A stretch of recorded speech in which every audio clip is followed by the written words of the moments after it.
सभी विद्यार्थियों को प्यार भरा नमस्ते। मैं हूं जगदीश सेन। आज अपना टॉपिक रहेगा संज्ञा और अपन बात करेंगे संज्ञा के बारे में कि संज्ञा क्या है। तो देखिए, हम हमारे चारों ओर से जो भी दिखाई हमें देता है वो सब की सब क्या है, संज्ञा। अब हम बात करते हैं डिटेल से कि संज्ञा क्या है। देखिए परिभाषा, संज्ञा संज्ञा उस विकारी यानी विकारी का मतलब होता है जिसका रूप परिवर्तन किया जा सकता है, उसे विकारी। तो संज्ञा विकारी शब्द है। उस विकारी रूप में परिवर्तनशील शब्द को कहते हैं जिससे विशेष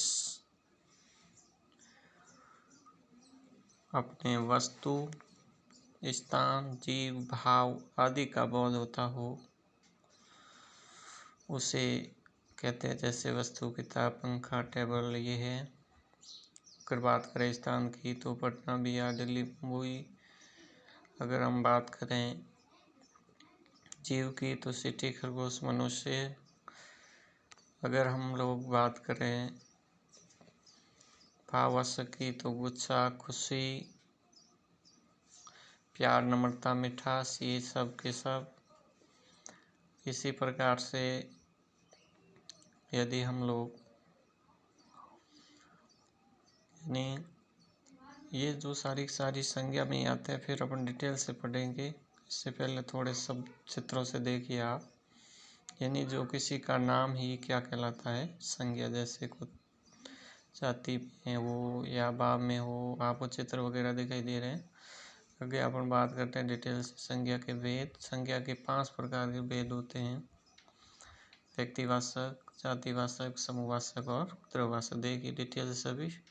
व्यक्तिवाचक, जातिवाचक, भाववाचक, समूहवाचक और द्रव्यवाचक। फिर अपने एक एक को डिटेल से पढ़ेंगे, लेकिन इसको थोड़ा से पहले देखिए। सभी के बारे में एक एक उदाहरण ध्यान से देखो। सबसे पहले अपन बात करते हैं व्यक्तिवाचक के बारे में। व्यक्ति विशेष वस्तु का जो बोध कराती है, ये संज्ञा सभी व्यक्तिवाचक होती है। जैसे आपको चित्र में दिखाई दे रहा है राम का चित्र दिखाई दे रहा है, तो किसी विशेष व्यक्ति का नाम हो या फिर नाम है, जैसे मोहन है, सोहन है, ये सारी चीज़ें इसमें आएगी। फिर जाति में आपकी संपूर्ण जाति का बोध करवाता है। चित्र में आपको एक लड़की का चित्र दिखाई दे रहा है। भाव की बात करें तो भाव, गुण, दशा, बोध का बोध करवाता है, वो भावात्मक। बात करें समूहवाचक संज्ञा की तो इसमें आपके जैसे कोई संगठन का बोध करवाता, वो समूह में अपनी सारी संज्ञा आएगी। यदि हम लोग बात करें आगे समूह से आगे यदि द्रव्य की तो माप तोल से संबंधित सारी वस्तुएं अपने द्रव्यवाचक संज्ञा में आएगी, सोना चांदी वगैरह। अब थोड़ा सा व्यक्तिवाचक के उदाहरण देखिए आप डिटेल से। देखिए चित्र में आपको राम का चित्र है, राम है, कृष्ण है, ये मैंने विशिष्ट नाम लिए। बाकी किसी का नाम है मोहन है, सोहन, जैसे पंडित जवाहरलाल नेहरू, लाल बहादुर शास्त्री, किसी का नाम, ये सारे व्यक्तिवाचक में आएगी। क्योंकि कोई नाम मोहन है तो मोहन के और नाम हो सकते हैं, लेकिन वो मोहन की विशेषता दूसरे मोहन की जैसे समान विशेषता नहीं होती, इसका मतलब वो विशेष माना जाता है। इसीलिए किसी का नाम है, वो सारी व्यक्तिवाचक। बात करते हैं संपूर्ण जाति की तो जाति में आप देखिए लड़की, सभी लड़कियां तो समान, लेकिन विशेष पर्टिकुलर यदि किसी का नाम लेके अपन बोलेंगे तो वो किस में चली जाएगी, अपने वो चली जाएगी अपने व्यक्तिवाचक में। तो ध्यान से, किसी का नाम पर्टिकुलर कह दिया लड़कियों में गीता सीता, तो वो आपके विशेष व्यक्ति में चली जाएगी, नहीं तो वो लड़की एक जाति का बोध अपने करवाती। बात करें कुत्ता की तो विशेष कुत्ते का नाम रखा हुआ घर में किसी प्रकार का कुत्ता, तो वो अपना व्यक्ति में चला जाएगा, लेकिन कुत्ता एक विशेष प्रकार की क्या है, जाति। तो ये ध्यान रखना आपको। जैसे मान लो अपन बात करते हैं आगे, चित्र में आपको चिड़िया दिखाई दे रही है, तो ये चिड़िया तो सभी एक पर्टिकुलर एक जाति का बोध करवा रही है। मैंने किसी चिड़िया का विशेष नाम लेकर यदि कह दिया तो वो चिड़िया अपनी चली जाएगी व्यक्तिवाचक संज्ञा के अंदर। तो अपन को थोड़ा सा ध्यान रखना है। फिर आपको एक चित्र में दिखाई दे रहा है, सांप का चित्र दिखाई दे रहा है।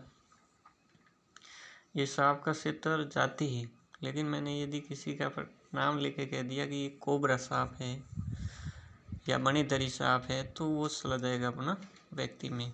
तो अपन को इससे ध्यान रखना है। ये सभी दोनों संज्ञाओं को जोड़ते हुए आगे बढ़ना है। बात करते हैं अपन भाववाचक संज्ञा की। तो भाववाचक संज्ञा में आप देख रहे हो कि बुढ़ा व्यक्ति यानी बुढ़ापे का भाव पे आ रहा है। दूसरा एक क्रोधी व्यक्ति का चित्र आपको नीचे दिखाई दे रहा है, तो उसके शरीर से अपन को पता चलता है कि इस व्यक्ति में गुस्से का भाव है। दूसरा एक छोटा सा चित्र नीचे और दिखाई दे रहा है जिसमें पीले कलर का, उसमें प्रतीत ऐसा होता है नीचे जैसे मान लो वो बालक हंस रहा हो, उसमें खुशी के भाव प्रतीत हो रहे हैं। तो ये खुशी भी किसमें भाववाचक संज्ञा में आपके आ जाएगी। और नेक्स्ट नीचे आपको एक चित्र दिखाई दे रहा है जिसमें आपको एक बालक दोनों गालों के हाथ दिए हुए ऐसा प्रतीत कर रहा है जैसे वो हास्यजनक कोई वस्तु देख रहा है, हास्यजनक। तो ये स्थिति सभी भाव में आ जाएगी। बात करते हैं अपन समूहवाचक संज्ञा की। तो वो एक संगठन का बोध करवाते। वैसे ये समूह और द्रव्य ये दोनों जाति के ही भेद है, लेकिन इस जाति में से अलग हुई है। तो समूह जैसे सैनिकों का समूह का बोध करवा रहा है, भीड़ है, बहुत सारी भीड़ है तो उसमें एक व्यक्ति नहीं होता, बहुत सारे होते हैं। अंगूर का गुच्छा है तो उसमें एक अंगूर नहीं है, बहुत सारे अंगूर हैं। इसी प्रकार आप देखते हैं वो द्रव्यवाचक की हम लोग बात करें तो आपको द्रव्यवाचक में वे सारी चीज़ें दिखाई देगी जिसका अपन माप तोल कर सकते हैं, वजन कर सकते हैं उसको। जैसे सोना चांदी है तो उसको किलो में माप सकते हो, घी तेल पानी वगैरह हो तो उसको लीटर में या फिर किलोग्राम में भी माप सकते हैं।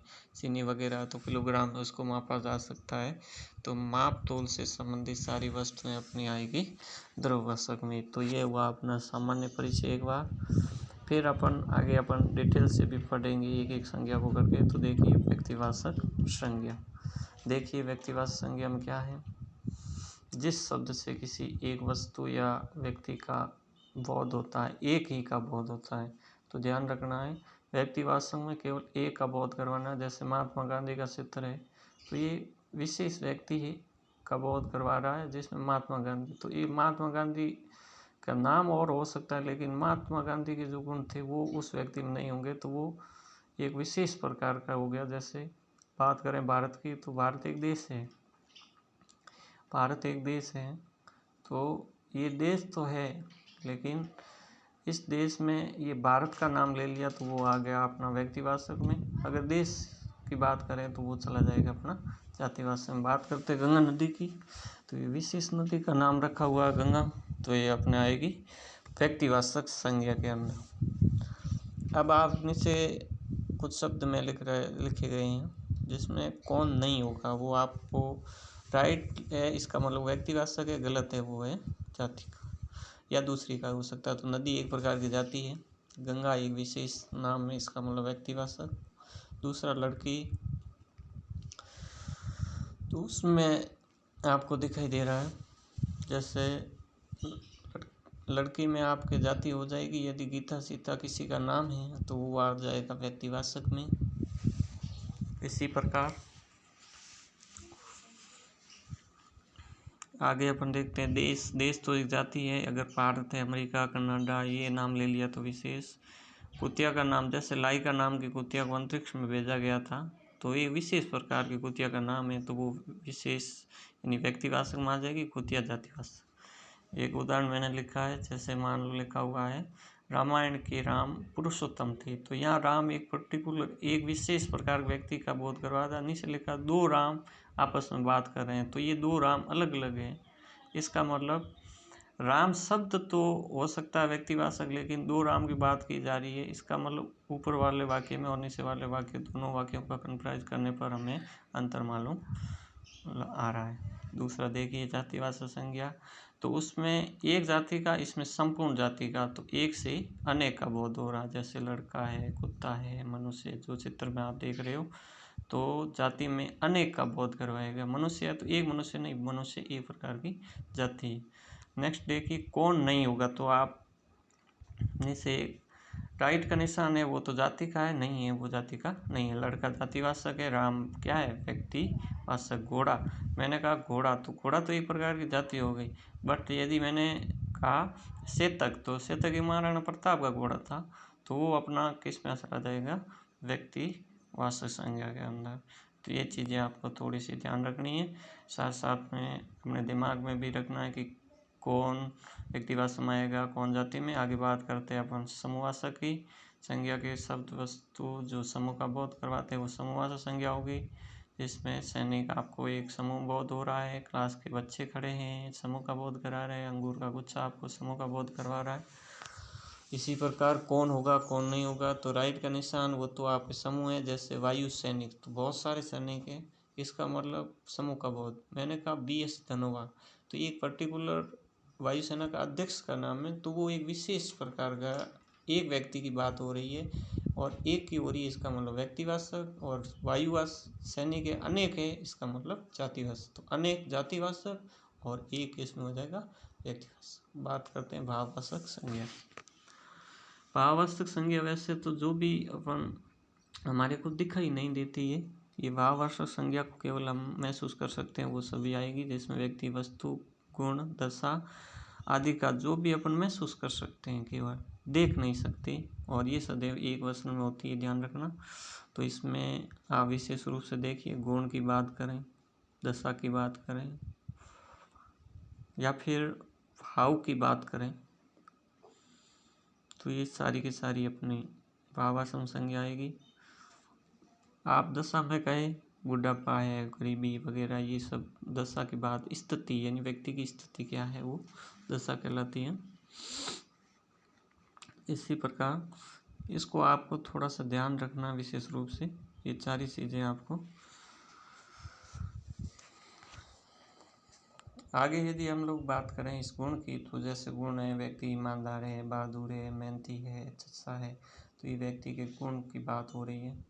दशा में आपने पढ़ लिया बुढ़ापा, गरीबी, मजबूरी, तो ये खुशी का भाव है, कुच्छा है, ये अपन ने पढ़ा था भाववाचक संज्ञा के अंदर। फिर इसमें जैसे ईर्ष्या, कल्पना, घबराना, डराना, प्यार वगैरह, ये है ईर्ष्या है, घृणा है, ये सारी चीज़ें अपने भाववाचक। तो भाववाचक संज्ञा ये होगी जिसको केवल अपन देख नहीं सकते, केवल महसूस कर सकते हैं, स्पर्श नहीं कर सकते। द्रव्यवाचक में किसी नाप तोल से संबंधित वस्तुओं का बोध होता है, ये सारी द्रव्यवाचक संज्ञा कहलाती है। चीनी है, सोना, चांदी, तेल वगैरह, ये तो ये अपनी संज्ञा थी। ओके, नमस्कार विद्यार्थियों।